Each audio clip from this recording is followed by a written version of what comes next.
পনির সুন্দরীকে নিয়ে আজকে আমার রান্না শুরু হবে। পনির 200 গ্রাম নিয়ে নিচ্ছি, পেঁয়াজ নিয়েছি দুটো মিডিয়াম সাইজের, এটাতে আমি কাজু আর মগজ, 4 মগজকে দুধ দিয়ে ভিজিয়ে রেখেছি, আর নিয়েছি আদা, রসুন, কাঁচা লঙ্কা। পেঁয়াজটা আমি হাফ বয়েল করে নেব, তারপর পেস্ট করব। কাজু 4 মগজও পেস্ট হবে, কাঁচা লঙ্কা, রসুন, আদা এগুলো পেস্ট হবে। পনিরটাও আমি হাতে করে মেখে নেব।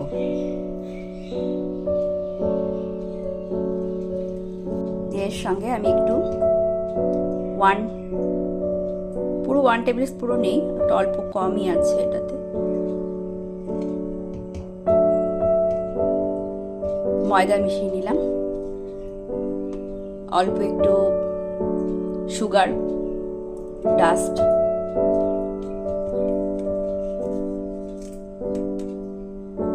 লবণ,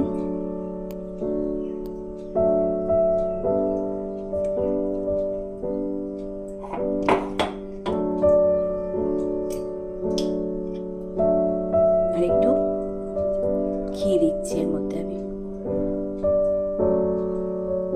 এগুলো আমি একসাথে মেখে নেব। পনিরটা একদম ম্যাশ করতে হবে হাত দিয়ে, কারণ এটা আমি বল বানাবো। পনিরটা এমনভাবে মাখতে হবে যেন আর কোনো লাম্পস না থাকে।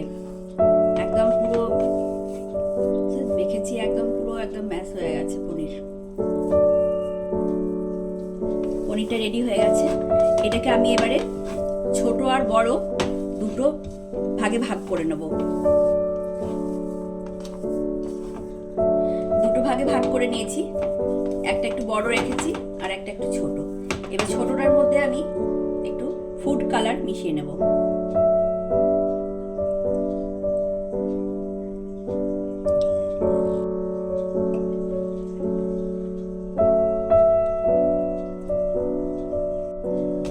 কালারটা মিশিয়ে নিয়েছি, এটা আমি এবারে মেখে নেব। ইয়েলো কালার যেটা মেশালাম সেটা এইভাবে এই কালারটা এসেছে, এইভাবে রেডি করে নিলাম।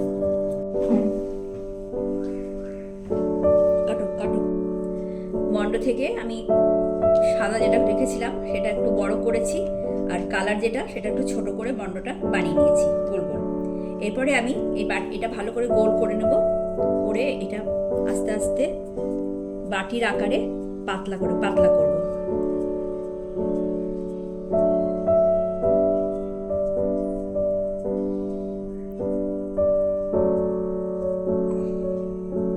দিয়ে এটা ভেতরে দিয়ে দেবো, ভেতরে দিয়ে এটা আমি বন্ধ করে দেবো। দিয়ে এটা আমি ডিমের আকারে নিয়ে আসবো।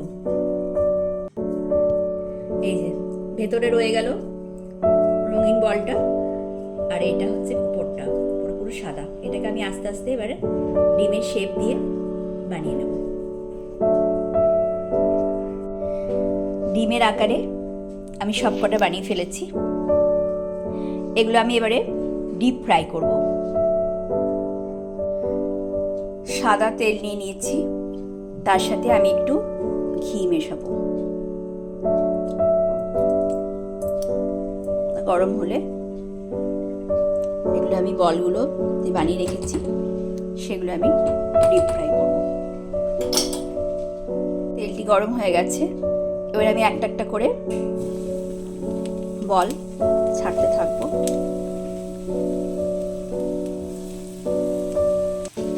একসাথে 3টে ভেজে নেব, পরে আবার দেব। খুব সাবধানে আস্তে আস্তে এগুলো ফ্রাই করতে হবে।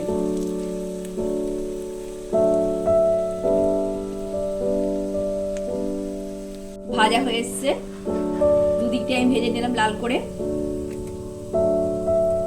যারা যারা আমার এই ভিডিওটি দেখছেন তারা আমার এই চ্যানেলটিকে সাবস্ক্রাইব করে দেবেন। এবার আমি তুলে নিচ্ছি এটা।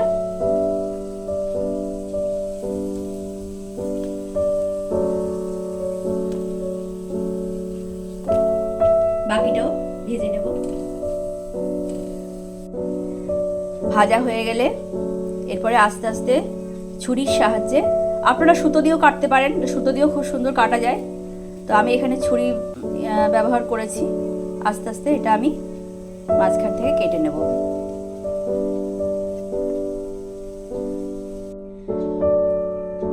ছুরি দিয়ে কাটার পর এই শেপটা দিয়েছি।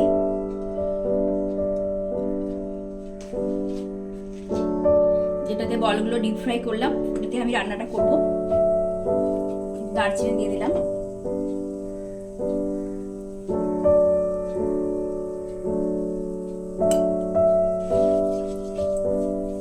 এরপরে আমি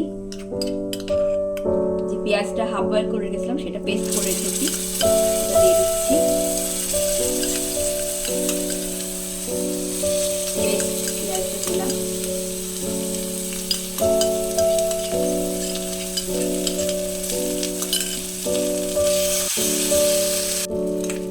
পেঁয়াজটা হাফ ভাজা হয়ে গেলে এরপরে আমি আদা রসুন পেস্ট, আদা রসুন কাঁচা লঙ্কা পেস্টটা দিয়ে দিলাম।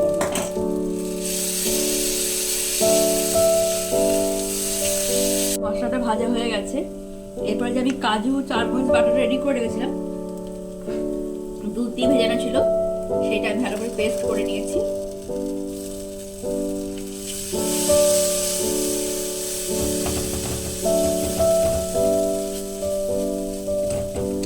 এটা আমি একটু এবার নেড়ে নেবো, ভালো করে নেড়ে নেবো।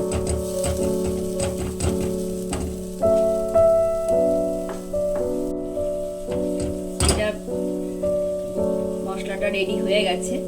এরপরে জলটা আছে, জলটা আমি দিয়ে দিচ্ছি এর মধ্যে।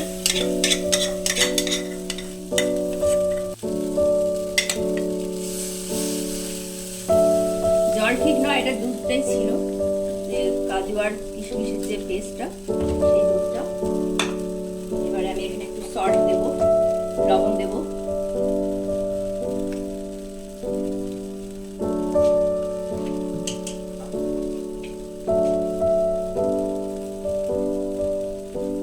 কাশ্মীরি মির্চ। এটা আমার গ্রেভিটা দেখতে সাদাই থাকবে, ওই জন্য আমি হলুদ দেব না, হলুদ ব্যবহারের মধ্যে করব না।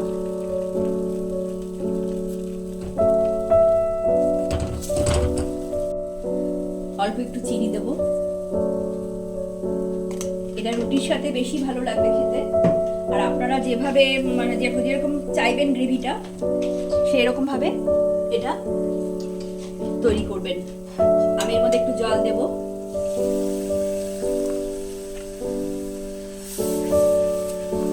যতটা গ্রেভি চাইবেন সেভাবে করবেন। এটা কিন্তু আমার হয়ে এসছে। এটা কিন্তু নিরামিষও হবে, যারা নিরামিষ করতে চাইছেন শুধু পেঁয়াজটা দেবেন না, আদা দিয়ে, কাঁচা লঙ্কা, আদা আর কাজু মগজ তো থাকছেই, কাজু আর চারমগজ, নিরামিষও এটা তৈরি করা যাবে। এটা বেশি ফোটাবো না, যেহেতু আমার পেঁয়াজটা হাফ বয়েল করা আছে, তো সেই জন্য বেশি আর এটা ফোটাবো না। এটা আমার রেডি হয়ে গেছে। আপনারা যেভাবে গ্রেভি খাবেন সেভাবে করে নেবেন। কালারটা কিন্তু এরকমই থাকবে। এটা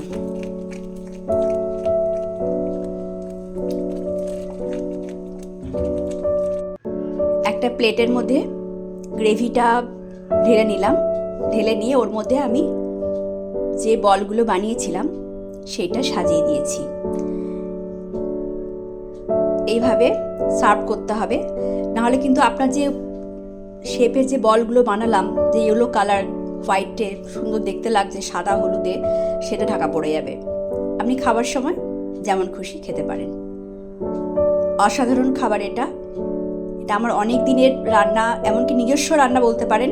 এটা আমার নিজের আইডিয়া থেকে আমি রান্নাটা বানিয়েছিলাম, প্রথম শুরু করেছিলাম, তো আপনাদের কাছে নিয়ে এলাম।